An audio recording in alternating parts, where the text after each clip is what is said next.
Hello, friends. On this channel, we help you escape into immersive sound experiences designed to feed your imagination. Some are terrifying, some are relaxing, but all are crafted with painstaking care. All you need to do is hit subscribe so you never miss an upload. Now then, let's begin. You arrive at the edge of a city that doesn't know your name. Before you stands a towering stone gate, flanked by weather-worn guards in faded surcoats. The sun is low behind you. The air is damp. The dirt road becomes cobbled just ahead, where the countryside ends and the city begins. This is Adurum, a medieval city. One of hundreds like it, and for you, it might as well be another world.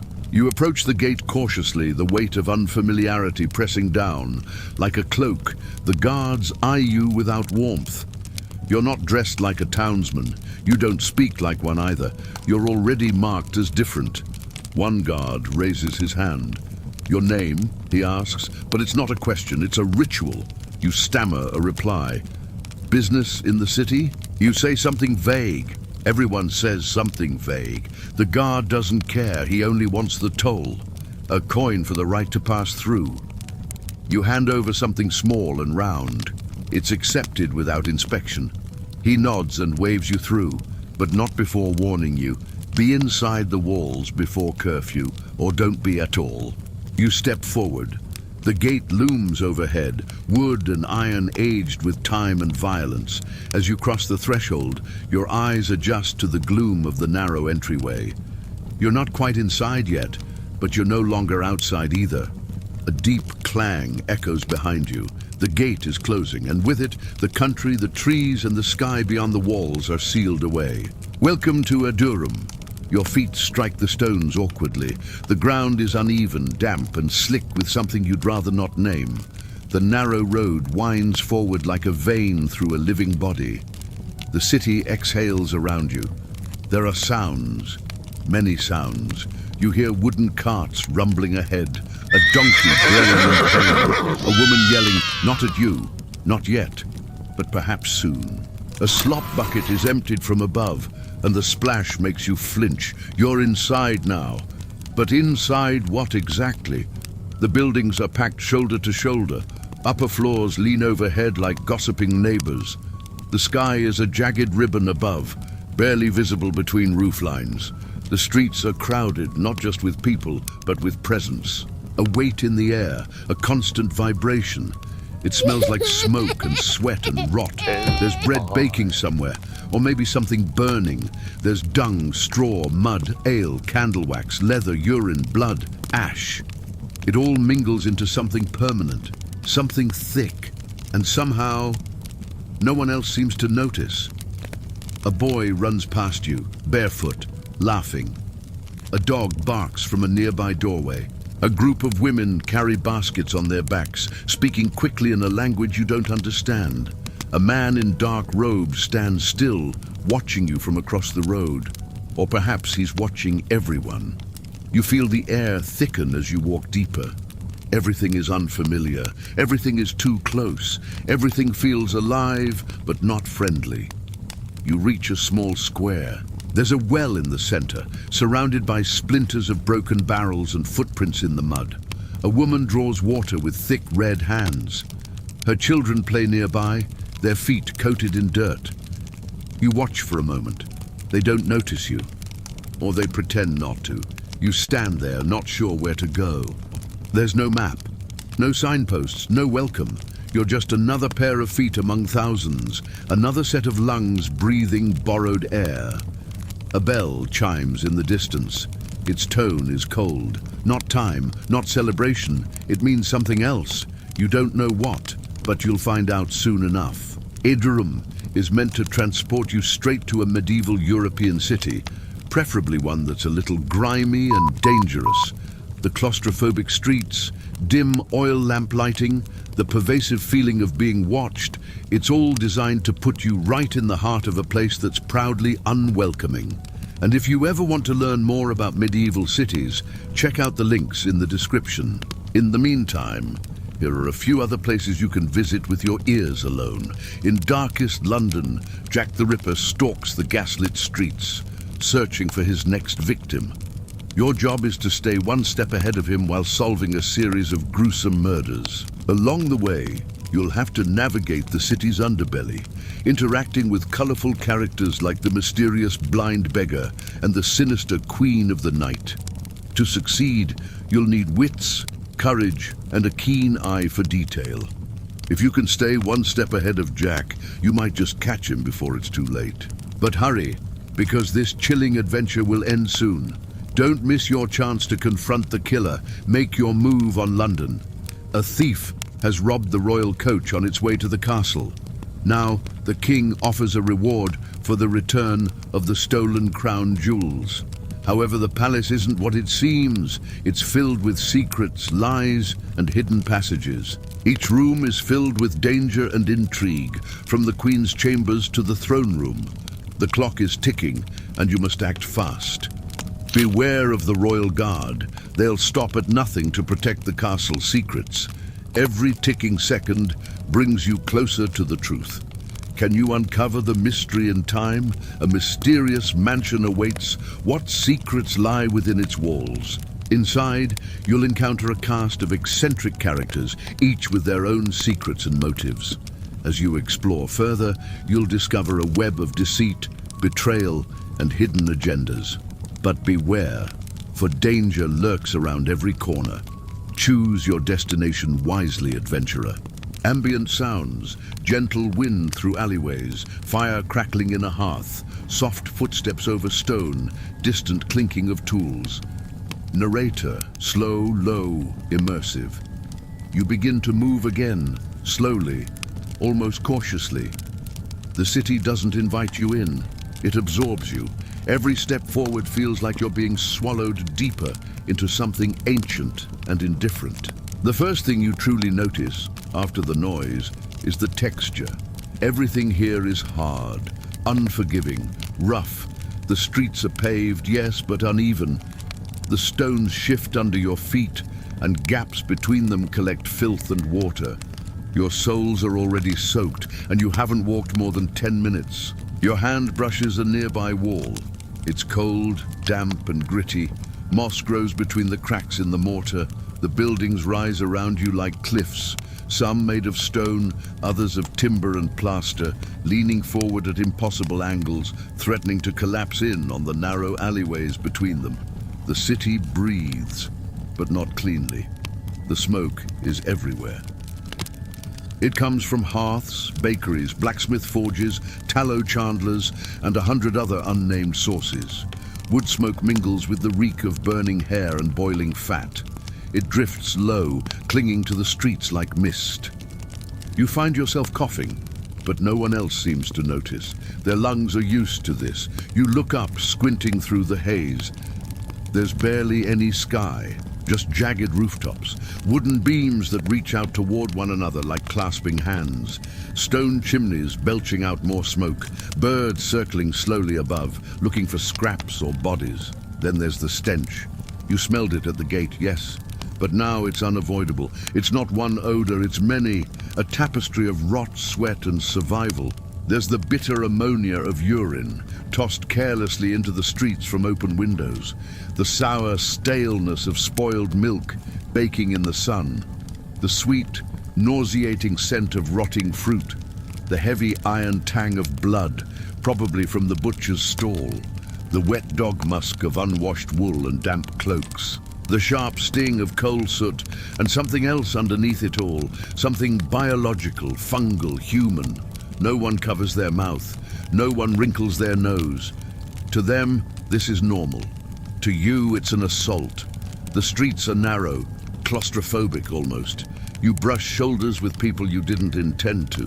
Everyone moves with purpose, fast but never hurried. They don't look up, they don't apologize. There is no privacy here.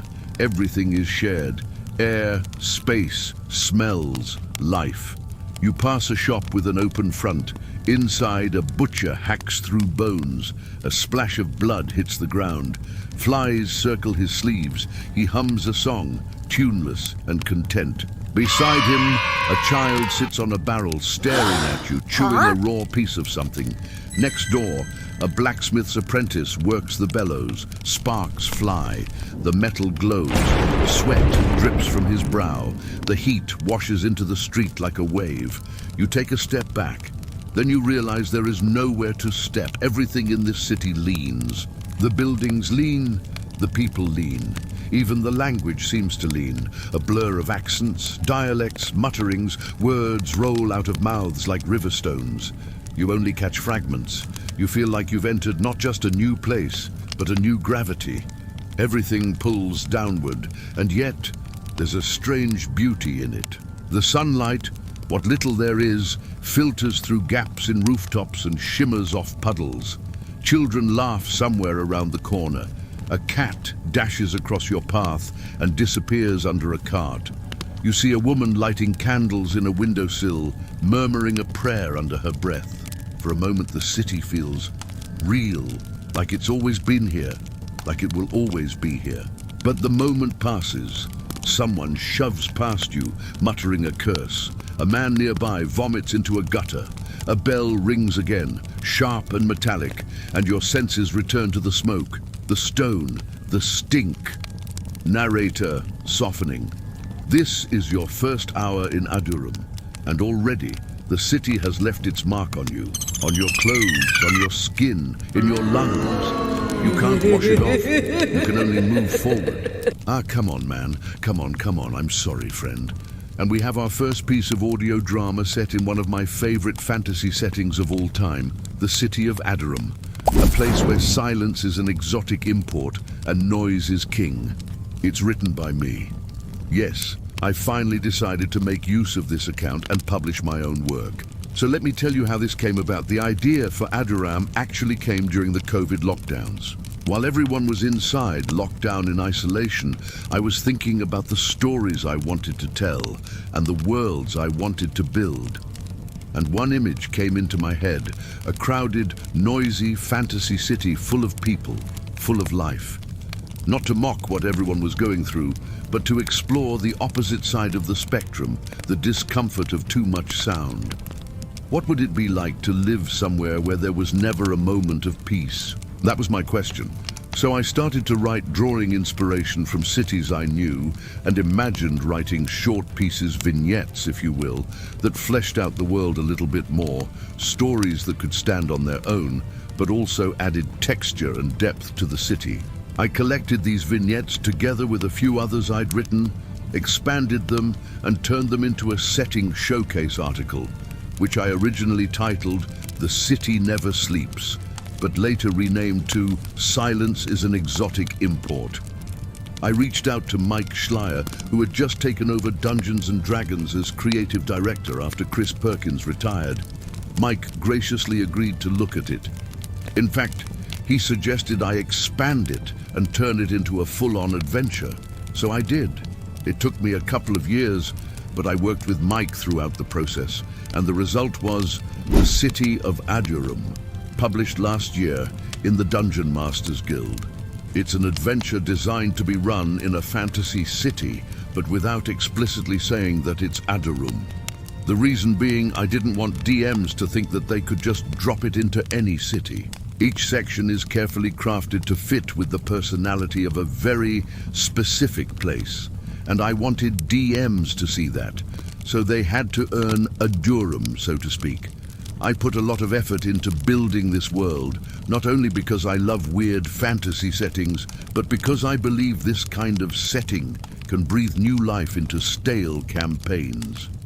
Nothing revitalizes a game like taking your characters to a new city and shaking things up. And Adurum is uniquely suited for that, not just as an adventure, but as a template. And now I've partnered with Critical Role and their team to bring you another piece of Adurum, except this time in audio format. This audio piece takes place earlier in the day than the adventure, specifically at the beginning, when the sun is barely up and Adurum is just waking up. I've always thought of it as sort of a prequel to the adventure, and I wrote it as a companion piece. It fits perfectly into the canvas of what makes Adurum unique, giving us a sense of what a typical day might be like in this city of noise. Now, I'll admit I had some trepidation lending a Durham to another medium, since adapting a setting from one form to another is inherently difficult. I mean, I hope you notice how similar this audio piece is to the written version. Obviously, the narration and the ambient sounds do a lot of the heavy lifting, but everything that makes a Durham tick is there. The sensory details, the constant awareness of surroundings, the realization that you can never truly be alone. Even the dialogue has that same flavor. And speaking of flavor, I'm proud to say that Critical Role really ran with the vision. They found amazing voice actors who capture the essence of a Durham perfectly. Matt Mercer's narration is, as always, fantastic. And Marisha Ray's performance brings a warmth and humanity to her character that I think you'll really appreciate. And of course, I have to mention the ambient soundscape, which was created by Critical Role's sound designer Ben Putnam, who previously worked on animated series like The Legend of Vox Machina and Escape from the Blood Keep. Ben does an incredible job of bringing Aduram to life. The sounds are subtle yet immersive, pulling you into the heart of the city and making you feel like you're right there in the middle of the bustling crowd. If you've played the adventure, you'll recognize many of these sounds from the artwork, like the blacksmiths hammering or the guards marching. But Ben elevates them, giving them depth and texture that wasn't possible before. I know you'll hear this piece and immediately recognize a Durham. And if you haven't played the adventure yet, well, I think this piece is a great introduction to the world and hopefully will inspire you to check it out. In both cases, I'm really proud of what Critical Role and I have created together. I think you'll enjoy it. But beyond that, I'm excited to share it with you because I think this is just the beginning for Aduram. I already have ideas for future adventures in the setting, and I hope other DMs and game developers will take inspiration from Aduram and create their own worlds. I really believe there's an audience for this kind of thing, and I'm happy to lead the charge. For my part, I'm also going to keep writing. I've been working on some new stuff for D&D 5th edition, including a supplement that explores the ruins of civilization, forgotten places that have decayed but still hold secrets and treasures. And I'm hoping to finish my epic fantasy novel sometime next year. Anyway, I'm rambling. The point is, yes, I'm still here, and I hope you'll join me in Critical Role in this exciting next chapter for Aduram. I think you'll hear this piece and immediately recognize Aduram. And if you haven't played the adventure yet, well, I think this piece is a great introduction to the world, and hopefully will inspire you to check it out. In either case, I'm really proud of what Critical Role and I have created together. I think you'll enjoy it. But beyond that, I'm excited to share it with you because I think this is just the beginning for Aduram. I already have ideas for future adventures in the setting, and I hope other DMs and game developers will take inspiration from Aduram and create their own worlds. I really believe there's an audience for this kind of thing, and I'm happy to lead the charge. For my part, I'm also going to keep writing. I've been working on some new stuff for D&D 5th edition, including a supplement that explores the ruins of civilization, forgotten places that have decayed but still hold secrets and treasures. And I'm hoping to finish my epic fantasy novel sometime next year. Anyway, I'm rambling. The point is, yes, I'm still here, and I hope you'll join me in Critical Role in this exciting next chapter for Aduram. Ambient sounds, slow trickling of water, distant splash, muffled footsteps, quiet flies buzzing. Narrator, slow, steady, unhurried. The street beneath your feet is not what you'd call a road. It's a gutter, a trough, a channel for waste more than for people. Somewhere in the distance a voice sings, but here, in this narrow passage between leaning homes, you're focused on where you step, and more importantly, where not to step. Because the street is the sewer. There are no underground pipes, no manholes, no sanitation workers. Here, everything is public, everything is shared, everything is exposed. You walk carefully. The cobblestones are slick with filth, some of it fresh, some of it old, and some of it unidentifiable. Puddles shimmer, but not with water. Grease floats on the surface. Bits of old vegetables, hair, straw, feathers, bones, a child's broken toy, a clump of cloth that might have once been a sock or a rat's nest. You smell it before you see it. The acrid sting of urine poured from above. The sweet rot of spoiled milk baking in the sun.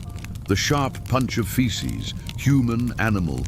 You're no longer sure which is which. You step aside just in time to avoid a slop bucket's contents spilling from a window. It hits the ground with a wet splash and steams slightly in the cool morning air. No one warns you, no one apologizes. It's just life. Some houses have small signs near the windows, symbols that mean don't walk below this window. That's not for your safety, it's for your awareness. The waste is coming whether you know it or not. You notice that locals never walk in the center of the street. They press close to walls, even if it means jostling one another. You copy them and immediately feel foolish for not realizing it sooner. The center of the road is the city's digestive system. Everything ends up there.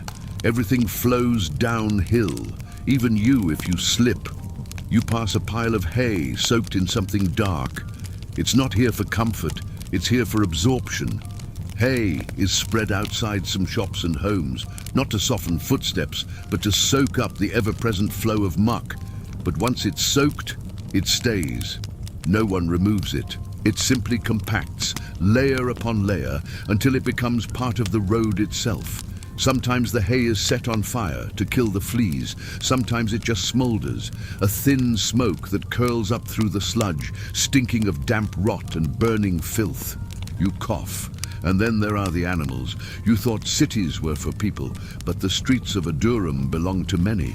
You see pigs rooting through refuse, grunting as they chew on something you try not to look at too closely.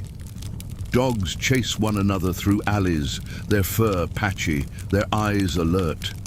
Geese hiss from behind a wooden fence, their wings beating like drums. Rats scurry openly in the gutter, unafraid. They rule here. You step aside again, nearly colliding with a man carrying two large buckets, one in each hand, swinging rhythmically. He is a gong farmer. The gong farmer wears thick gloves and high boots. His job is to clean cesspits, not daily, not weekly, but occasionally. When someone pays enough, he wades into the bottom of latrines with a shovel, pulling out what's been sitting for months. He nods at you. His beard is stained, his eyes are dull. He passes without a word. The smell lingers. There are open ditches along some streets, not for decoration, not for drainage, for everything. Rain, blood, refuse, chamber pots, it all flows the same way. And during storms, the streets flood, not with clean water, with everything. Imagine a wave of yesterday's waste crashing down a stone alley. Shoes lost, goods ruined, rats floating by like survivors on driftwood. Children splash in the water anyway. You see it, you don't understand it, but you see it. You pause under an overhang. A fly buzzes near your face. You swat it away. It returns. There are thousands of them, swarming the open butchers, the fishmongers, the latrines, landing on hands, faces, bread, wounds. No one reacts. Flies are part of life here, part of breathing, part of being. Narrator, quieter now. You try to adjust. You try to breathe shallowly. You try to step lightly. But the city has already begun to stain you in ways no bath will fix. Because here, in the heart of the medieval world, even the streets are alive, and they are not clean. Welcome back, my friends. Thank you so much for tuning in today. And thank you for all the positive feedback about the City of Brass. I'm very glad you enjoyed it. In this installment, we are visiting the City of Filth, which means everything in this video is based in reality. Okay, maybe some of it is amplified just for the fun of it, but all of these things have been found in historical records. So let's take a trip back in time and see how everyday life could smell. Let me start by saying that I think smell is an underrated sense when it comes to setting a mood or creating a memorable experience. There was a study published a few years ago. It said that if you pair a distinct smell with a pleasant experience, That smell will cause the brain to relive that experience, like whenever you smell fresh cut grass, your mind might conjure up good memories of your childhood. That's what I hope to do today, to capture a slice of history through our nostrils. I want to show you an extract from a letter written by Sir Thomas Dale in 1619. He was an explorer, and he was describing the port of Lisbon. This is what he wrote. The stench of the whole place was like unto a mixture of the ordure of all beasts, most specially hogs and dogs, with the rottenness of eggs, yea, and stale fish, with a confusion of other filthinesses. I think that pretty much sums up what it would be like to visit the city. The main thing you have to realize is how many people there were crammed into such a small space. If you pack enough humans together, they're going to produce an overwhelming amount of waste. Most of the people living here work in manual labor. They don't have any clean clothes, they don't wash regularly, and they eat a lot of stinky foods. Let's explore the city a little. As we make our way through the crowded streets, we notice the garbage piled up on the side. It's a mix of spoiled food, dead animals, and human excrement. But it's not dirtying the streets, because the people here are constantly cleaning it up. You see, the street sweepers are at work. These are the lowest members of society. They clear away the piles of waste and deposit them into carts. The carts then drive them to the dump outside the city walls. As you watch them work, you realize it's not just garbage they're collecting, it's also piles of vomit. People get drunk and stumble home. In the morning, they wake up with aching heads and no recollection of the previous night. Many of them are wearing yesterday's vomit as a badge of honor, a reminder of their debauchery. You come across a butcher shop, and the sight before you makes you recoil in horror. Meat hangs from hooks, surrounded by innards and half-chewed bones. The floor is slick with congealed blood and scattered with bits of meat. Flies buzz lazily above the carnage. At least there's a steady supply of fresh water nearby. The butcher leans against his well and watches you. His breath stinks of rotting meat and old waste. He doesn't notice how disgusted you are. Butchers work long hours in brutal conditions. They gut animals, skin them, slice them. It's hard work. It's bloody work. It's not pleasant work. But someone's got to do it. And the butcher loves it. He's proud of his craft. You walk on. Your eyes are drawn to a bakery. The aroma of freshly baked bread pulls you inside. Wooden shelves overflow with crusty loaves, golden pastries, and sweet cakes. Customers crowd around the counter. Their faces light up as they eye the goods. You buy a loaf of bread and tear off a chunk. Its warmth and yeasty flavor fill your mouth. The baker smiles at your compliment. He's got flour on his face, dirt on his fingernails. He looks like he hasn't washed in days, but he's happy. He loves his job. Bakers usually work alone in silence, lost in the rhythm of their craft. All day long they knead and roll dough, feed the ovens and stack up loaves. You continue exploring. Now you're approaching the marketplace. Merchants hawk their wares, their voices echoing off the stone buildings. Brightly colored fabrics spill out of stalls, while vendors pile up baskets of fruit. You duck under hanging bundles of herbs and spices. The air grows heavy with the scent of ripe tomatoes, pungent cheese, and decaying fish. A group of children dart around your legs, chasing a stray dog. You kick a loose stone, watching it disappear into the grime. The tavern keeper motions for you to come closer. He pours you a mug of beer, its surface clouded and frothy. You take a sip. It's bitter and stale. The tavern keeper winks. The ale is watered down, but the news is fresh. Gather round, and I'll tell you all about the plague that just hit the village 2 miles north. How the healthy fled, leaving the sick to die. How entire families perished in a single night. How the survivors emerged from their homes, eyes blank, hollow. You shake your head. You didn't come here for grim tales. But the tavern keeper keeps talking. He loves a good story. He tells you about the tax collector who came to town last week, how he beat the locals, extorted their money, and left them penniless. You want to change the subject, but the tavern keeper won't let you. He pours you another drink and says, "Ah, here's a good one. Did you hear about the king?" You lean in.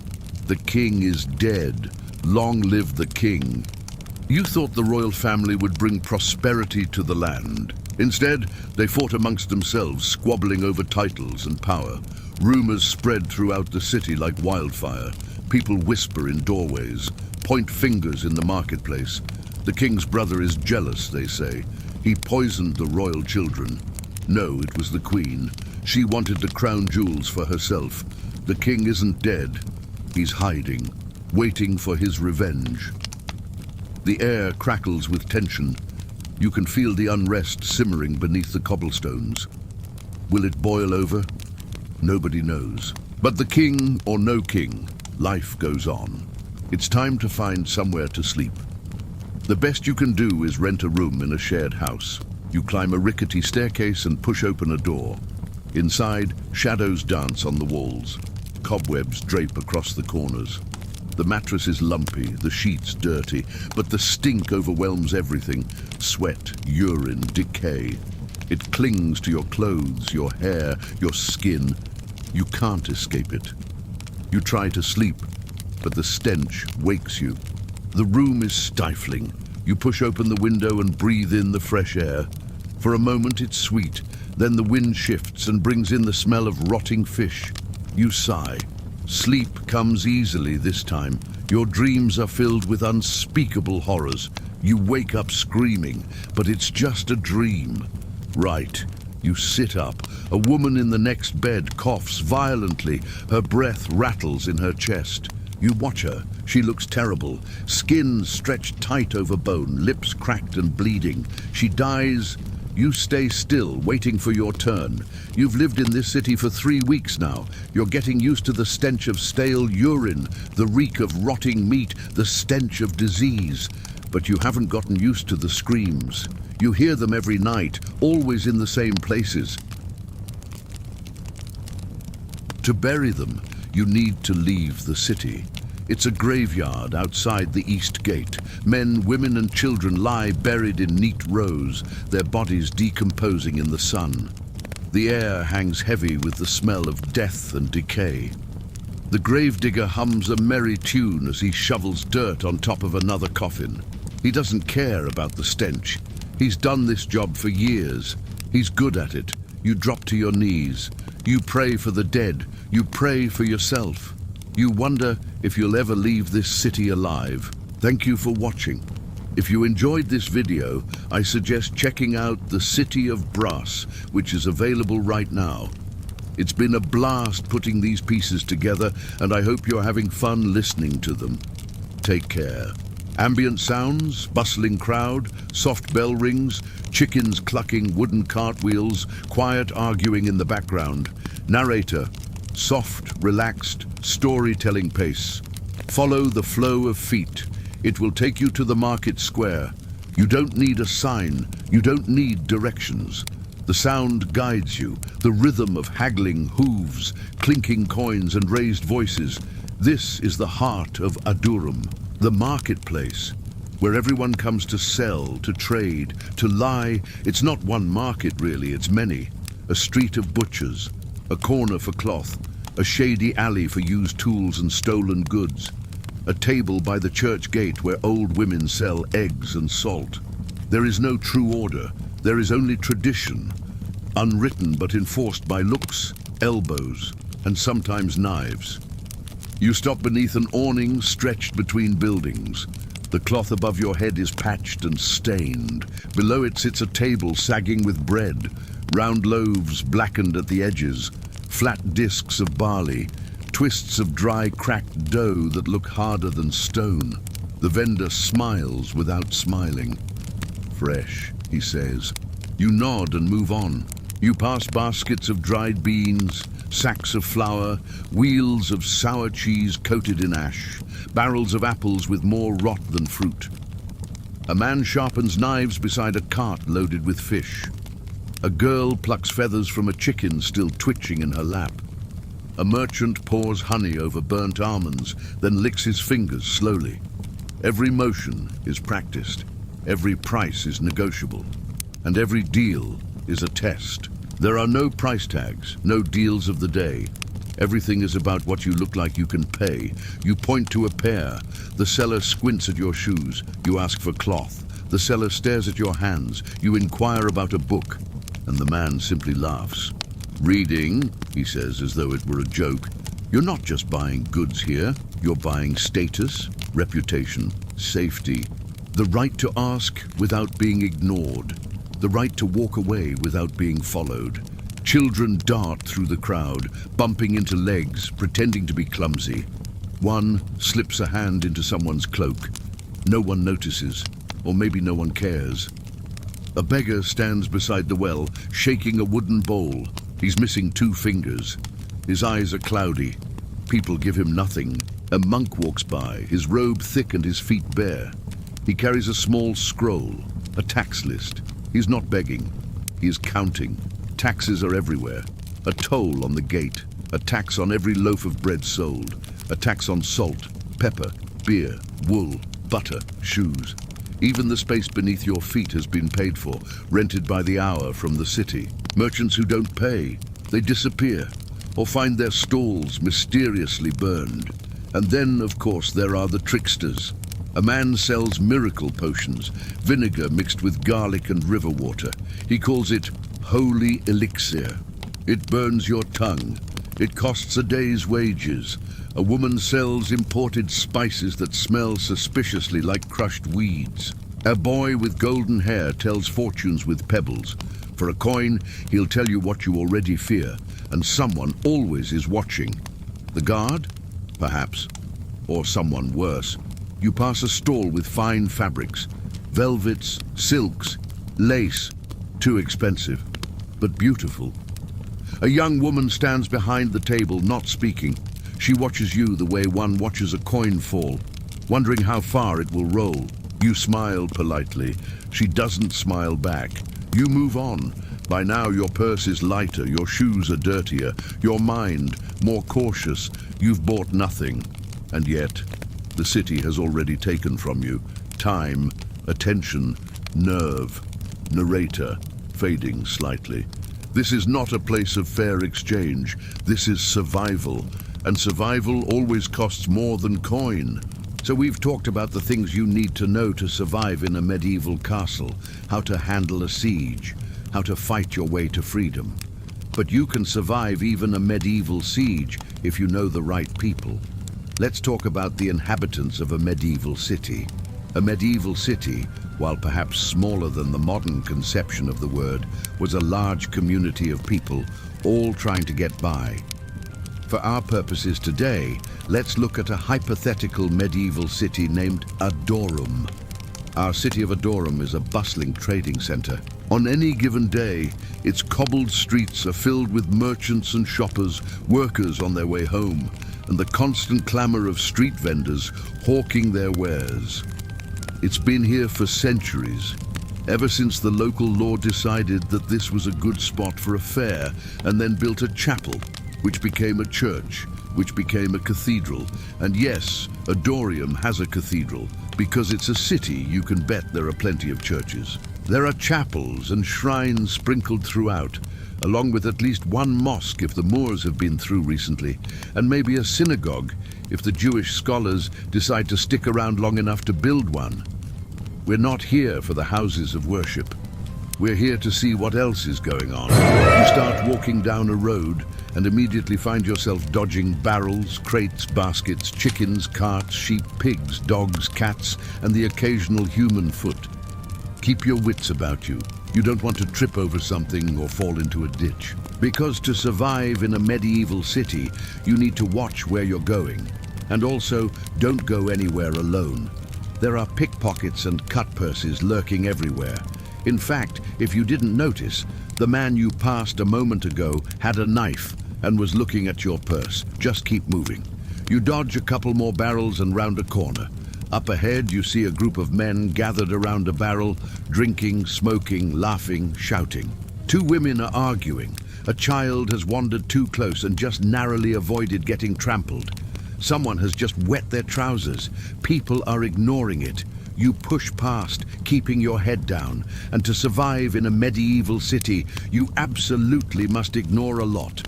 Yes, that woman dropped her comb, and now a pig is rooting around in the gutter looking for something tasty to eat. Yes, someone just threw their chamber pot out the window. Ignore it. Don't breathe. Hold your breath and keep walking. Yep, another dead cat in the street. Just step over it. There's nothing to see here. Ah, the stench of stale waste and animal carcasses means nothing. Keep walking. Don't think about how many people live in this city. Don't think about how many people have died here. Pretend you can't hear the screams of people being murdered in the marketplace. Pretend you didn't see that man holding his arm after he just got hacked by a meat cleaver. Ignore it. Keep walking. Do not look at the naked woman sitting in the window. She wants to be looked at. Her body is art. Her flesh is a canvas. Your eyes are free, but she costs money. And while you're ignoring everything, make sure you look at everything, because to survive in a medieval city, you need to know what's happening. There's an argument breaking out between two merchants. A group of soldiers are swaggering towards the tavern. A beautiful noblewoman is walking unaccompanied. There's a fire starting in the distance. People are starting to gather. A procession of monks are coming your way. A priest is carrying a coffin. Two nobles are racing towards the cathedral. A knight is riding through the middle of the road. A group of children are chasing a dog. An assassin is hiding in the shadows, watching a fat merchant walk by. A pair of lovers is hiding behind a well. Keep your eyes open. Everything is important. If you look closely enough, you'll notice that some details matter more than others. The city is alive. There are thousands of people here, and they're all trying to get by. They live and work and dream and die here. To survive in a medieval city, you need to know who they are. The city's heart beats with the rhythm of the guilds. These are the groups of craftsmen who have come together to hone their skills and protect their livelihood.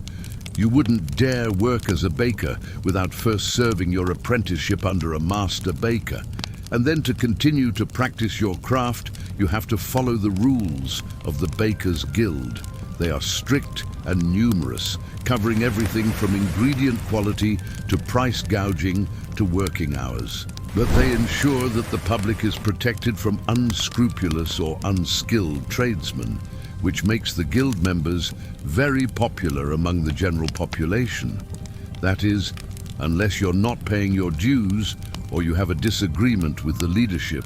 In that case, you might find yourself tarred and feathered standing outside the town gates. It's a great way to get out of a city without a scratch. But these guilds aren't just for men. Women are allowed in most, but they tend to be limited to working with textiles. Still, the Queen Weaver's opinions are highly sought after, and the best leather worker in the city just happens to be a woman. If you're passing by a workshop, remember to ignore the noise. These guilds work hard, often from before sunrise until after sunset. So don't expect to pass by a blacksmith's forge without hearing the ring of a hammer on hot steel. And remember that their patrons are the ones who pay their salaries. So if you break a shoe, take it to the Cobbler's Guild. And if you need a new tunic, support your local tailor. Also, keep an eye out for the apprentices. These young men serve under the masters and journeymen, and while they are generally expected to follow orders without complaint, you should never strike an apprentice. Remember, they're the next generation of craftspeople, so be kind to them, or you might have to answer to their masters. To survive in a medieval city, you need to know your neighbors, especially the widow. After all, she might be your savior. As in many places throughout Europe, women were allowed to inherit their late husband's property, including his business. So there are many widows running shops and guilds. Widows come from all walks of life and can be trusted or distrusted accordingly. Still, if you want to know something about the city, ask a widow. Chances are she knows more than you do. After all, she needs to know what's going on in order to keep herself and her family safe. Next, there are the priests.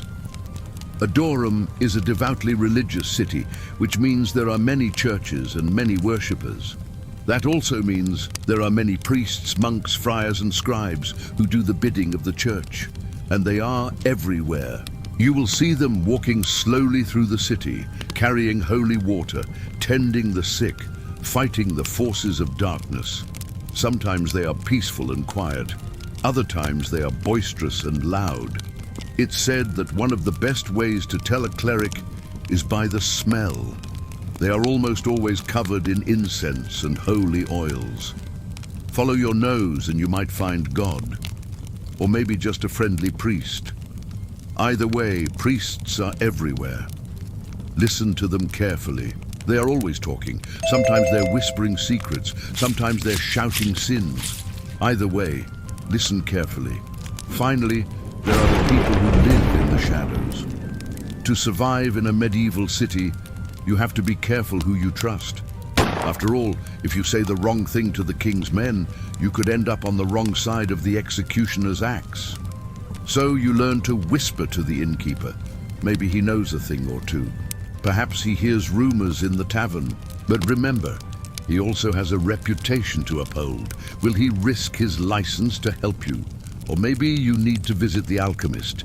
He's supposed to be a skilled chemist and an experienced traveler, and he certainly has a lot of stories.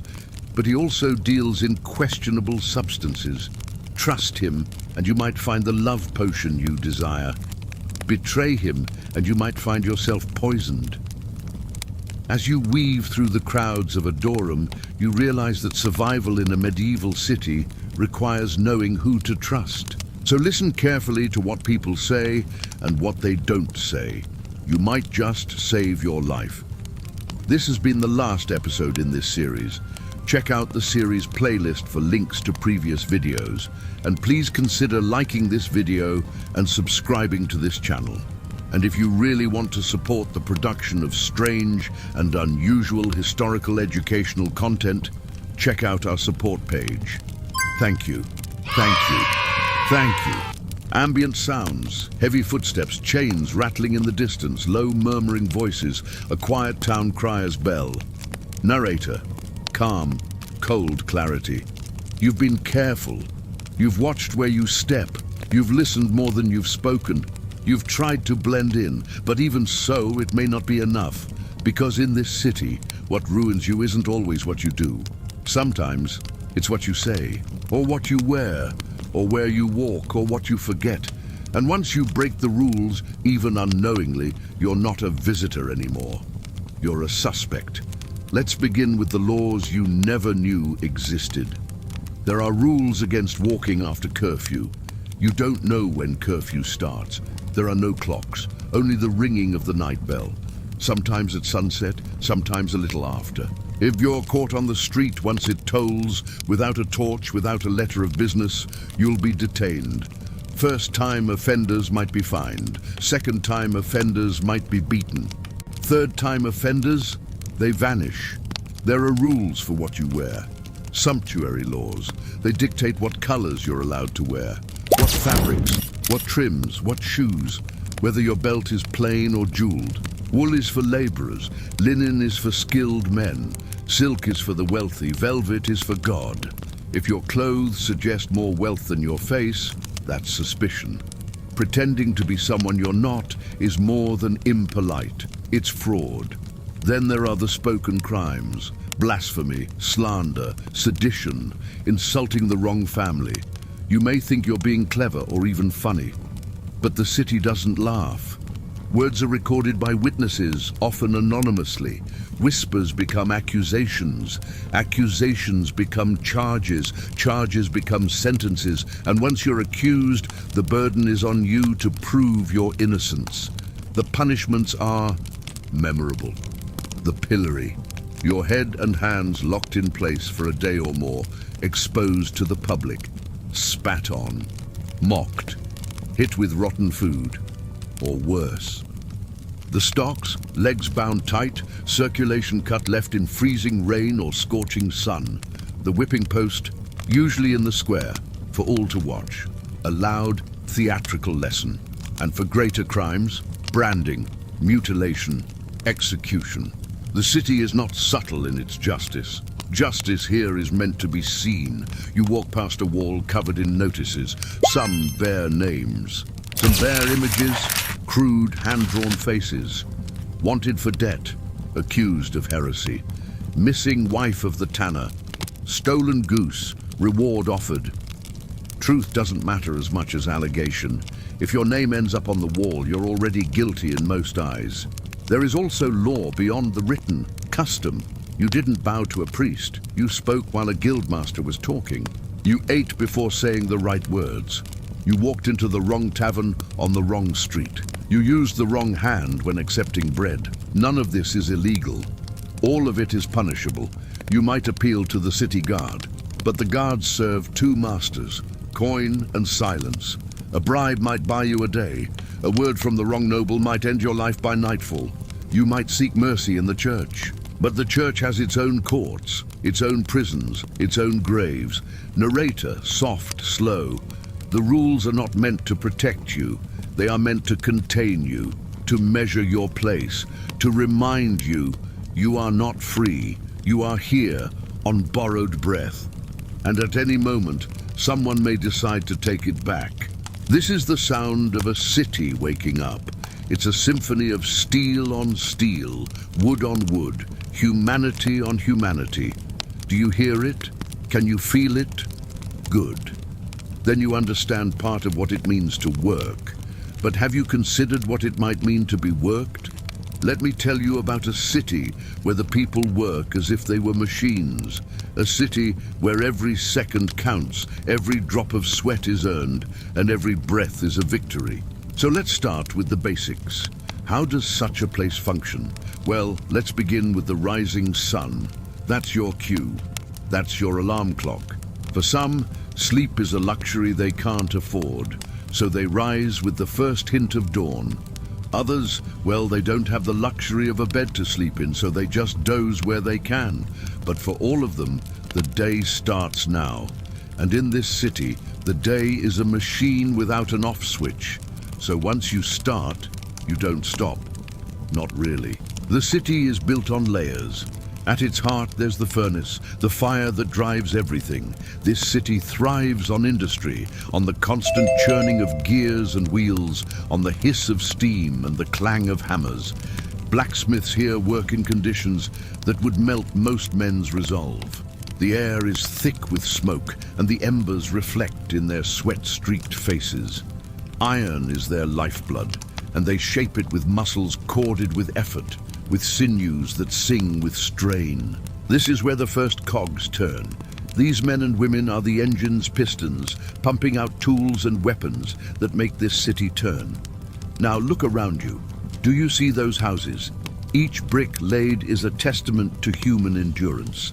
Above the blacksmith's forge, the baker kneads his dough. It's a hypnotic dance, his hands moving in practiced rhythm, coaxing life into flour and water. The heat from the oven kisses his leathery arms, his face etched with the passage of countless such days. Each loaf he crafts is a small miracle in this city, sustenance that staves off the gnawing hunger, a moment's reprieve from the relentless grind. And then the streets come alive with the clatter of carts and the rhythmic sweep of street cleaners.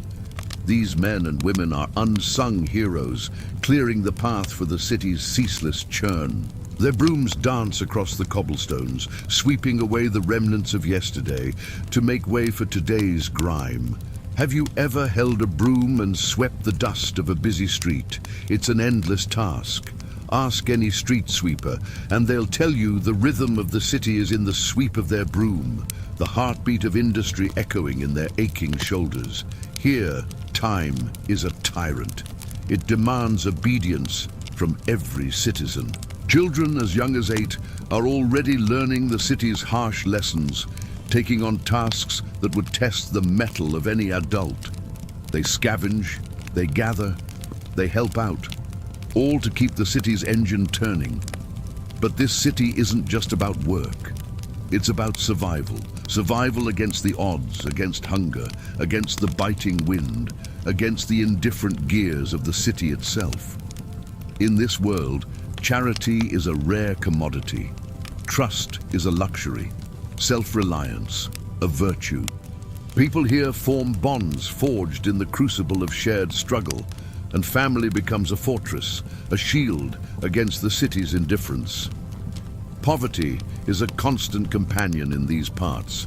It clings to the people like a shadow, shaping their lives, dictating their choices, limiting their dreams. For many, the struggle to survive is a losing battle. They're caught in a web of circumstance, their lives a grim parody of the city's relentless churn. Now let's talk about leisure. It's a word that's almost foreign in this city. The concept of taking time for pleasure, for relaxation, for joy, seems like a frivolous waste. Here, every moment not spent working is a moment not spent surviving. When the sun dips below the horizon, casting long shadows across the city, the frenzy doesn't abate. Many find solace in cheap taverns, drowning their sorrows in watered-down ale. The tavern keeper pulls another pint, his eyes reflecting the dim oil lamplight, each pour a silent toast to survival. The room is filled with tired men, their faces lined with fatigue, their shoulders slumped with the weight of the day's toil. They talk in low voices, their words punctuated by the clink of tankards, sharing stories of hardship, of loss, of dreams deferred. Laughter echoes, but it's laced with a sadness that only the truly weary can understand. Outside, the night is alive with the haunting notes of a lute or the mournful strains of a flute. Minstrels weave tales of valor and woe, their songs a poignant counterpoint to the city's relentless grind. Or perhaps a group of traveling players perform, their costumes a splash of color in the city's monochrome landscape. They act out scenes both tragic and comic, holding up a distorted mirror to the lives their audience ekes out day by day. The theater is a momentary escape, a chance to shed the burden of one's own story for just a few precious hours. In this city, death is never far from the surface. It lurks in the shadows of the workshops, dances in the flickering lamplight, and whispers in the cold drafts that seep through the window panes. Disease is a constant threat, claiming its victims with a swiftness that chills the heart. The city's underbelly is a labyrinth of disease and despair. Those unfortunate enough to fall ill are often abandoned, left to navigate a healthcare system that's as uncaring as the city itself. It's a world where survival is the only morality, where the strong prey on the weak, and where hope is a luxury reserved for the privileged few. Religion in this city is a mixed bag. Some find solace in the house of God, seeking comfort in rituals and prayers. But others see religion as just another cog in the city's vast machine, another set of rules to follow, another authority to obey.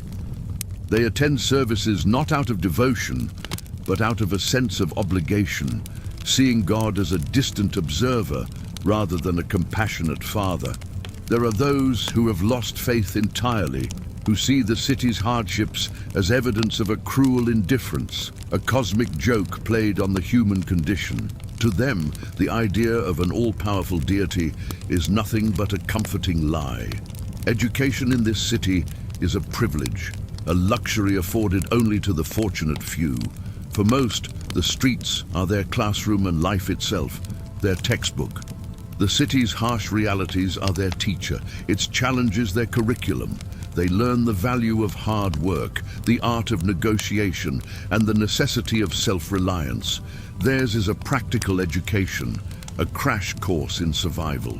And while it may not polish their manners or enlighten their souls, it equips them with skills that allow them to navigate the city's unforgiving terrain.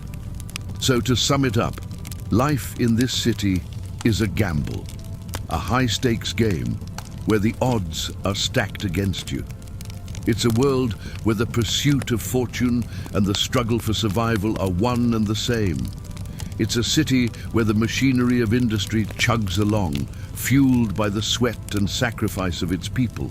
If you want to play this game, if you want to survive in this city, then you must understand its language. You must know its rhythms, its challenges, its rewards. You must be ready to work, to endure, to adapt. Are you ready? Ambient sounds, flies buzzing, wind passing through alleyways, creaking wood in heat, distant coughs, the occasional donkey bray. Narrator, soft, slow, gently weary. It's midday. The sun hangs overhead like a judge, high, silent and merciless. This is not the gentle warmth of spring. This is the heavy press of summer in the stone bones of the city, and the city is suffocating. The narrow streets that once bustled now slump in silence. People move slower, or not at all. Doors are closed, shutters drawn. Dogs lie in the shade, tongues lolling, eyes closed. Flies buzz lazily above buckets and bread stalls, unworried, undisturbed. Even the bells seem quieter now. The heat swallows sound. You wipe your brow. But the sweat returns instantly. It rolls down your neck, soaks your collar, sticks your shirt to your spine. There is no breeze, only the faintest stir of stagnant, warm air, thick with dust and the invisible weight of human closeness. You take a breath. It feels like drinking from a cup of steam. The city traps heat. Its walls are stone, its roofs are tile, the alleys are tight. There's no escape. Inside homes, people sit still, not because they want to rest, but because moving makes it worse. They sit in silence, behind thick curtains, in rooms where the air barely stirs. A single candle feels like a furnace. Dust rises with every step, fine, dry, and constant. It clings to your boots, your sleeves, your teeth. There is no clean place here. No white cloth remains white. No skin stays smooth. Dust is part of breathing now. The city wears it like a second skin. You see children sitting near a cistern, their feet dangling in the water. They're scolded by an old woman, not because it's dangerous, but because the water is precious. Clean water is rare. It's carried by bucket from wells or public pumps. The richest homes have private cisterns or rain barrels locked behind doors. Everyone else waits in line. You remember now, even water can be taxed.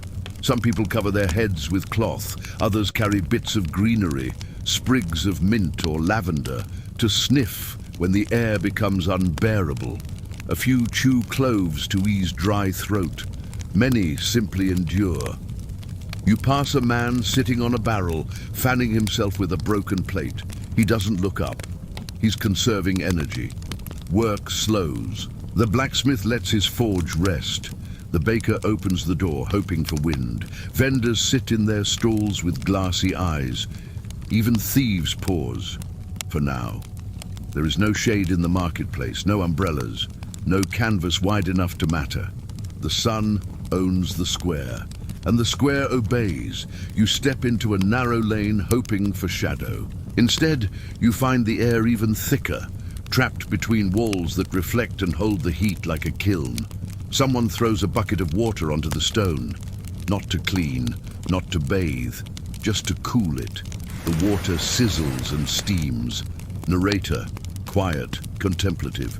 You never thought of heat as a danger, but here it is. It slows you, weakens you, clouds your mind, and in a city with no room for weakness. That can be fatal. So you sit, you wait, you drink if there's water, and you learn what everyone here already knows.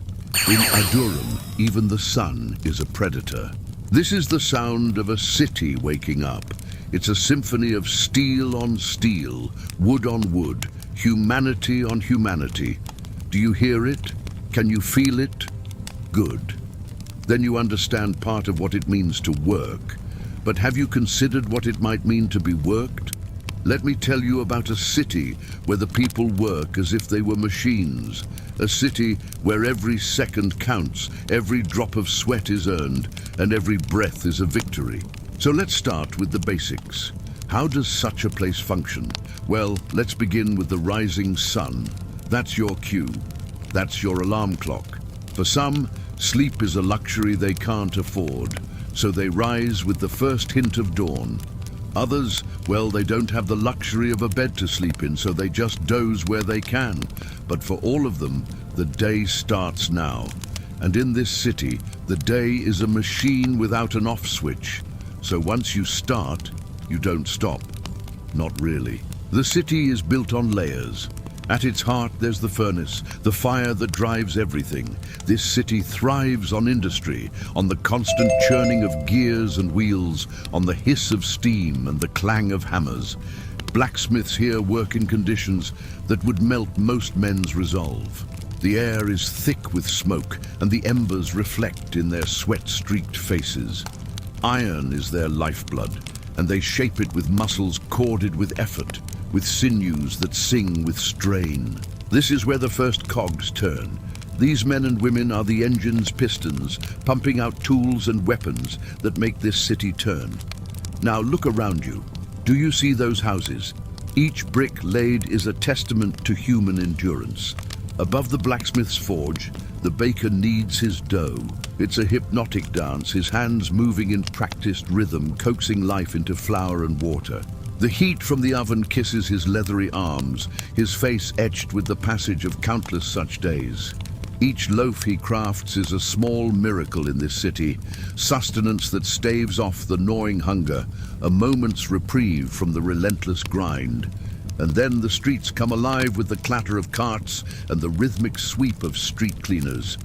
These men and women are unsung heroes, clearing the path for the city's ceaseless churn. Their brooms dance across the cobblestones, sweeping away the remnants of yesterday to make way for today's grime. Have you ever held a broom and swept the dust of a busy street? It's an endless task. Ask any street sweeper, and they'll tell you the rhythm of the city is in the sweep of their broom, the heartbeat of industry echoing in their aching shoulders. Here, time is a tyrant. It demands obedience from every citizen. Children as young as 8 are already learning the city's harsh lessons, taking on tasks that would test the mettle of any adult. They scavenge, they gather, they help out, all to keep the city's engine turning. But this city isn't just about work. It's about survival. Survival against the odds, against hunger, against the biting wind, against the indifferent gears of the city itself. In this world, charity is a rare commodity. Trust is a luxury. Self-reliance, a virtue. People here form bonds forged in the crucible of shared struggle, and family becomes a fortress, a shield against the city's indifference. Poverty is a constant companion in these parts. It clings to the people like a shadow, shaping their lives, dictating their choices, limiting their dreams. For many, the struggle to survive is a losing battle. They're caught in a web of circumstance, their lives a grim parody of the city's relentless churn. Now let's talk about leisure. It's a word that's almost foreign in this city. The concept of taking time for pleasure, for relaxation, for joy, seems like a frivolous waste. Here, every moment not spent working is a moment not spent surviving. When the sun dips below the horizon, casting long shadows across the city, the frenzy doesn't abate. Many find solace in cheap taverns, drowning their sorrows in watered-down ale. The tavern keeper pulls another pint, his eyes reflecting the dim oil lamplight, each pour a silent toast to survival. The room is filled with tired men, their faces lined with fatigue, their shoulders slumped with the weight of the day's toil. They talk in low voices, their words punctuated by the clink of tankards, sharing stories of hardship, of loss, of dreams deferred. Laughter echoes, but it's laced with a sadness that only the truly weary can understand. Outside, the night is alive with the haunting notes of a lute or the mournful strains of a flute. Minstrels weave tales of valor and woe, their songs a poignant counterpoint to the city's relentless grind. Or perhaps a group of traveling players perform, their costumes a splash of color in the city's monochrome landscape.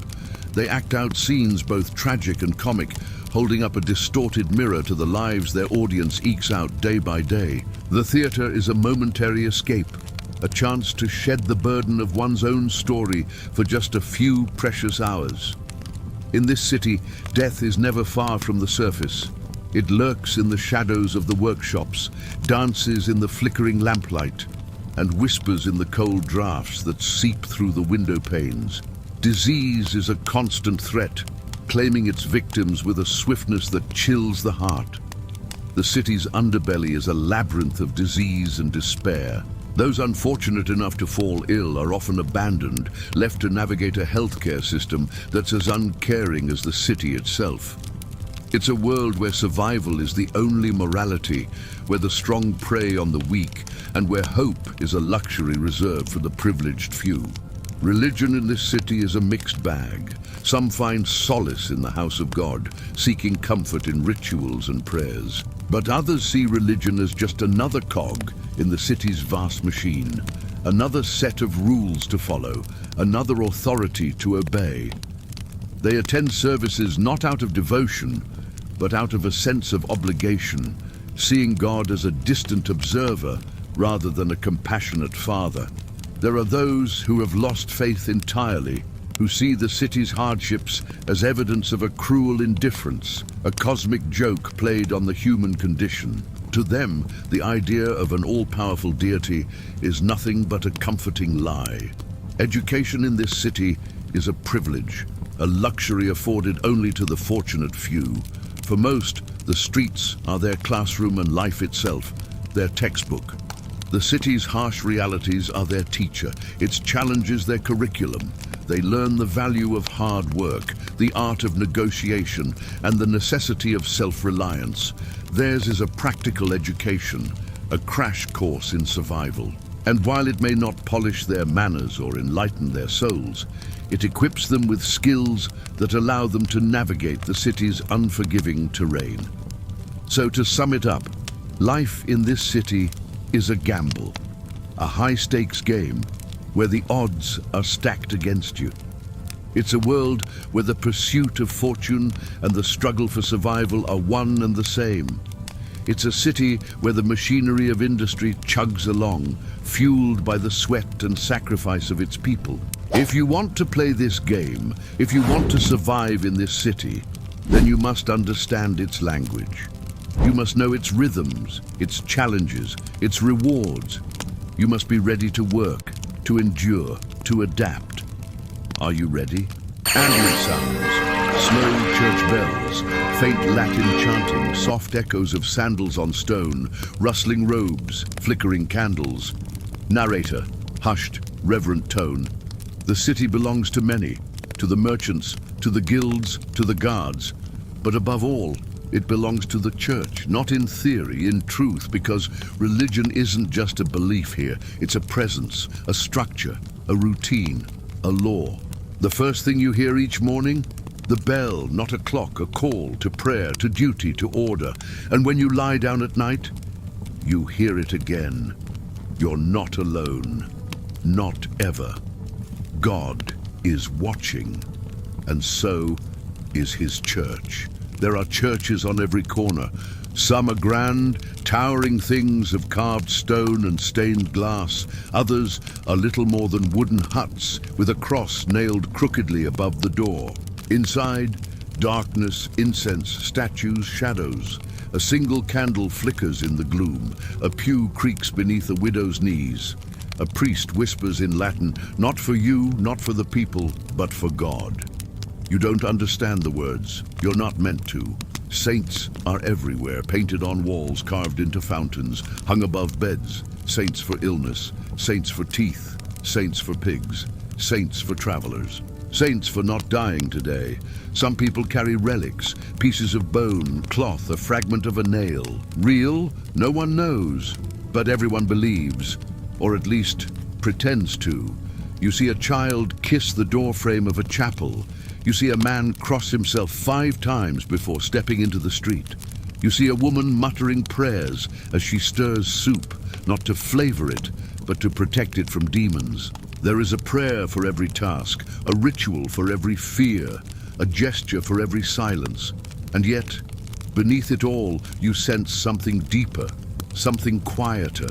Fear, not just of sin, but of being seen, sinning. There are eyes in every nave. There are ears behind every altar. There are whispers that travel faster than light. The priest may hear your confession, but your neighbor may hear your footsteps. You pass a monastery. High walls, closed gates, chanting beyond. The monks inside live without possessions, without wives, without wine. But they do not live without power. Their land is untaxed, their records unquestioned, their word divine. They write what is remembered, and they forget what is inconvenient. Not far away, a preacher stands in a square. He is loud, passionate, eyes wild. He speaks of fire, of the end, of the sins that stain the streets. A few stop to listen, most keep walking. They've heard it before, they'll hear it again. And still, people kneel. Still, they fast. Still, they light candles for the dead and touch rosaries with cracked fingers and whisper thanks when the bread does not rot. Because to live in this city is to live in hope that someone, anyone, is listening. Narrator, soft fade. Whether you believe or not, you act as if you do. Because here, faith is not just sacred. It is expected. It is worn like clothing and questioned only once. This story is part of an anthology called City of the Sun. If you want to read more stories like this, in Adurum, the sun is your compass, your clock, your shield. Now, the sun is gone, and the city changes. Shadows stretch, voices lower, doors bolt, shutters are drawn. The market is empty, the stalls covered, the laughter gone. It is not rest, it is retreat. Night does not bring peace, it brings vulnerability. Here, the sun was life. Without it, there is only memory and what little moonlight spills between the rooftops. You feel it instantly, a shift. Where once the streets were crowded and noisy, now they are narrow veins of silence. Every echo seems louder. Your own footsteps betray you. The cobblestones feel colder beneath your feet. Some carry torches, most do not. Firewood is precious, oil expensive. Those who walk at night do so quickly, heads down, hands ready, hearts pacing. They are not here for pleasure, they are here for necessity. The city guard walks the main streets, 4 men at a time. One holds a lantern, one holds a staff, one holds a bell, one holds a list of names. If your name is not on that list, you shouldn't be here. If you are, they ask questions. If you hesitate, they stop asking. In the alleys, others move. Figures you do not want to meet. Eyes you cannot see, hands you may not feel until your purse is lighter or your throat is open. There are no curfews for thieves, no bedtime for the desperate, no rules for the hungry, only instinct. You pass a door with a candle burning behind the window. That means do not knock. A signal, a warning. Another door hangs a red scrap of cloth. That means enter for coin. Not all who do leave with what they came for. Animals stir differently at night. Dogs bark at things you cannot see. Cats watch you without blinking. Rats grow bolder. They walk the gutters like kings, unafraid of boots that no longer pass. In the churches, the bells fall silent, but the chapels stay open, dim, quiet and waiting. A woman kneels in the corner. She lights no candle. She speaks no words. She just waits. You don't ask what for. The city breathes heavier after dark, not faster, just deeper. As if something ancient has rolled over in its sleep, as if something beneath the cobblestones is listening, and then you hear it. A scream. One. Just one. It echoes, bounces, stretches, and disappears. No one runs, no one opens their door, no one even speaks. Because here, one scream means nothing. Only 2, maybe 3 in a row mean danger. You walk faster now, not running. That would draw attention, but not strolling either. You keep your eyes low, your hands close, your thoughts quiet. You reach your door. You knock softly, once, then twice. A voice asks, "Who?" You answer. They open. You step inside. The door shuts. And you exhale for the first time in hours. I write fantasy adventure novels for people who like their stories extra spicy. Let's talk about writing. First, a quick disclaimer. What works for me might not work for you. So adapt these tips to suit your needs, preferences, and process. Tip number 1, write when the world is quietest. For me, that is very early in the morning. I like to write my first draft when everyone else is asleep. And I know that sounds like great advice for a productivity video, but I'm talking about something different here. Something deeper. You see, I believe that stories have a kind of magic to them. Not the stories we tell, but the stories that live in the world, the ones that wait for us to discover them. I really think those stories have a kind of magic, which means they need a special kind of space to live. A place where there isn't too much noise, where there aren't too many distractions, somewhere quiet enough to hear the whispers of possibility. For me, that place is the morning, but it can be anywhere. It can be late at night for you. Maybe it's midday when the rest of the world is at lunch. The point is to find a time when you are truly alone, when the rest of the world is muted. Do that and you will find that the magic of stories finds you back. Tip number 2, use the quiet to your advantage. So you found your quiet. Wonderful. But how do you use it? Well, I'll tell you what I do. When the world is quiet, I don't make any noise myself. I don't turn up music or podcasts or audiobooks. I don't even hum. I just let the quiet be. I settle into it. I breathe it in. And then I wait. I wait for the story to start telling me what it wants to tell me. Sometimes that's a line of dialogue. Sometimes that's a character who won't stop dancing in my head. Sometimes that's an image, a broken fountain in a forgotten courtyard. Sometimes that's a snippet of backstory. My grandmother had 7 sisters. All of them, including her, were named after trees. I never knew why. Now I do. I wait for the quiet to speak to me, and I listen. I could go days, weeks, sometimes months without writing anything down. But every time I sit down to write, I am ready to capture whatever comes. I think of it like fishing. You don't always catch anything, but when you cast your line into the depths, you never know what you might reel in. Tip number 3, don't fight the muse. This is a controversial one, but hear me out. I believe that stories come from somewhere else. That the best stories are born from the deepest magic, which means they have a kind of agency of their own.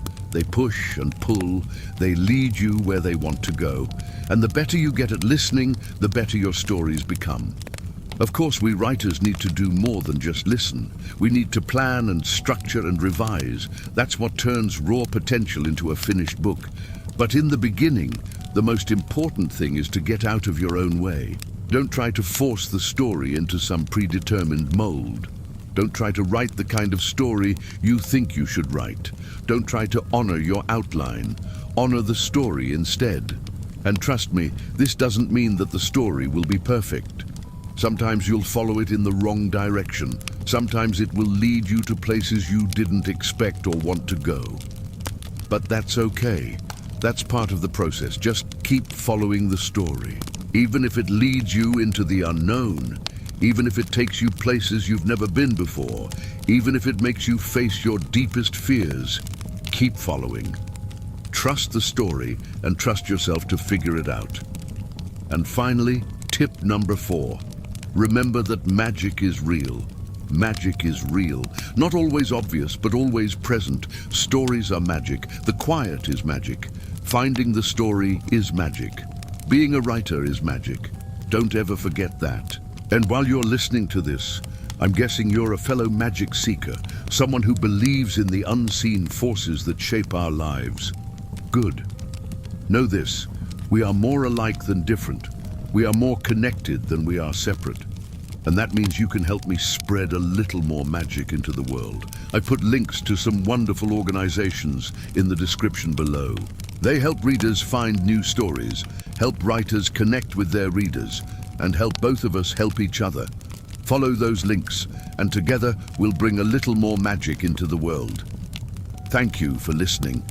Thank you for watching. I hope you enjoyed this story. I hope you enjoyed this episode, and I hope you continue to follow for more stories and more tips in the future. Ambient sounds, distant coughing, quiet crackling of fire, low bell tolling, wind rising, wood creaking, soft whispers. Narrator, somber, quiet, slow. The city is alive, but it is not invincible. It is made of wood, of flesh, of rope, of breath, and all of it can fail. Some days the sky turns black, not with clouds, but with smoke. It rises slowly, then thickens, then chokes the air. A scream, a bell, a cry of fire, and it begins. In a city like Adurum, fire doesn't burn a house, it devours streets. Homes stand side by side, roofs leaning over one another, dry timber soaked with years of smoke and oil. A dropped candle, a kicked lantern, a hearth left untended. That's all it takes. There is no fire brigade, only buckets, shouting, prayer. People form lines to pass water hand to hand. Children cry. Mothers scream names into the smoke. Men climb rooftops to hack away at thatch, hoping to create a break. It rarely works. Fire moves faster than hope. The morning after is worse. Ash covers everything. Charred bones peek from rubble. The smell of wet smoke clings to every breath. And still, people return. They rebuild, not out of courage, out of necessity. There is nowhere else to go. Then there is plague. It doesn't arrive with trumpets. It arrives quietly, a cough, a boil, a fever that won't leave. You hear it before you feel it, a rumor whispered at the well. Someone died last night. Then someone else, and then 5, and then 10. The bells begin to ring differently, slower, heavier, without joy. They call for the dead now, and they do not stop. The streets empty again, not like at night. Not like on holy days. This emptiness is hollow. No vendors, no laughter, no sweeping, just bodies. Some covered, some not. Cartwheels creak. Bring out your dead, someone calls. You don't know his name? You don't want to. He wears a mask, long-beaked, absurd. He smells of vinegar and rot. You pray, you burn herbs, you draw symbols over your door. None of it helps. Even the priests begin to vanish. The graveyard fills, then another, then another. Mass pits are dug outside the gates. You stop asking for names. You stop asking how long it will last. You just stop asking. And then, as suddenly as it began, it ends. Not all at once, but like a storm fading. The bell rings less. The carts roll slower, and the silence grows deeper than before. Narrator. Soft, empty voice. This city endures, but not because it is strong. It endures because it has no choice, and neither do you, because whether it's fire or plague or simply time, Adurum always survives, but not everyone inside it does. You wake up again, somewhere new. Perhaps it's a room above a bakery, the smell of yeast and sugar clinging to the drapes. Perhaps it's a cellar beneath a tannery, the air thick with the stench of leather and lime. Or maybe it's a lean-to behind a smithy, the chill of stone floor seeping through your thin blanket. Where you are and how you got there, you do not know. All you recall is waking up in this place, alone. And if you weren't certain you were in Adurum before, you certainly are now. The wind carries the constant murmur of voices, the rhythmic clang of hammer on steel, the rattle of carts over cobblestones. Those sounds weave together into the fabric of this city, a tapestry of industry and commerce, of life and death, where the hum of activity never truly fades, even in the hushed hours before dawn. Adurum is a sprawling labyrinth of narrow streets and towering buildings, where shadows stretch long and secrets linger longer. Towering walls enclose the city, protecting its inhabitants from the chaos that reigns beyond. Within those walls, however, lies a different kind of chaos, a maelstrom of human ambition and desperation that threatens to consume anyone who enters. Here, survival is not a given. It's a daily conquest, a testament to one's ability to navigate a world that offers little more than struggle and strife. If you're still here, though, after a full day in Adurum, you've already achieved something. You haven't been arrested, you haven't starved, you aren't coughing blood, you aren't on fire, that's something. But you don't feel safe. Not really. Because survival here doesn't come from strength. It comes from observation, from silence, from smallness, from knowing when to move and when to disappear. But where do you start? How do you survive in a city that seems intent on grinding its inhabitants into dust? By understanding the rhythm of the city, by learning its language, both spoken and unspoken. Here are 7 lessons you learned in your first day in Adurum. Lesson 1. See everything, react to nothing. You've watched the locals slink past in doorways to avoid puddles, sharing an unspoken understanding of the space between them. You've seen how they turned toward sounds that meant nothing to you, how their glances flicked toward you, the newcomer, assessing, categorizing, remembering. You notice these things because you didn't have the context to ignore them. In Adurum, everyone pays attention. Every sound, every face, every movement is weighed and measured, and if you're going to survive here, you must do the same. The baker notes the crack in the wall, the merchant, the frayed edge of his carpet, the child, the loose cobble that hides beneath the others. If you're in Adurum and you're not paying attention, you're already behind. But beware of the price of knowledge. Reaction is a luxury you cannot afford in this city. To show emotion, to make a sound, to draw attention to yourself is dangerous. Not everything needs a response. Not every glance demands a greeting. The less you invest in this city, the less it can hurt you. Lesson 2. Ask fewer questions. If you don't know what something is, leave it alone. You wouldn't pick up a book in a language you didn't understand. You wouldn't eat food from a vendor you didn't trust. You wouldn't speak to a person whose intentions were unclear. So why do you do any of those things in Adurum? Ignorance is not a problem here. You're surrounded by people who know more than you, who have tasted this life, who understand its dangers. If you don't know something, find out, but do it quietly. Observe first, ask questions later. When someone says, "Don't go there," listen. If someone asks you a question and it feels like a test, it is. You haven't earned their trust yet. Prove yourself first. If you must ask a question, ask once and listen carefully to the answer. Too many questions will mark you as a foreigner. Suspicion is a heavy cloak in these streets, one that can weigh you down and suffocate you if you cannot shed it. Lesson 3. Dress the part. You've seen the beggars in their rags, the nobles in their finery, the laborers in their sturdy work clothes. Everyone here knows their place, or at least knows how to look the part. What do you wear? Are your clothes too clean? Suspicious. Too fine? Dangerous. Too ragged? Target. Blend in. Adopt the muted tones of the city, the layered wool, the practical designs, the unobtrusive colors. Draw as little attention to yourself as possible. Blend into the background, become the grey wall, the cracked paving stone, the weathered window shutter. Disappear into the city. Remember, you're not here to be noticed, you're here to survive. Lesson 4. Don't look up. Looking up invites trouble. At the towers, the ever-watchful eyes of the city's elite looking down from their lofty perches. At the guards, their faces stoic, their gazes unwavering. At the noble in the cart, oblivious to the grime and grit of the city. At the noble's wife, her beauty an open secret, her fragility a myth. Look anywhere but up. Keep your eyes down, focused on the task at hand, on the rhythm of the street. Looking up invites envy, desire, resentment, danger. Keep your gaze low. Eyes down, eyes forward. Lesson 5. Keep something to trade. Trade is the lifeblood of Adurum.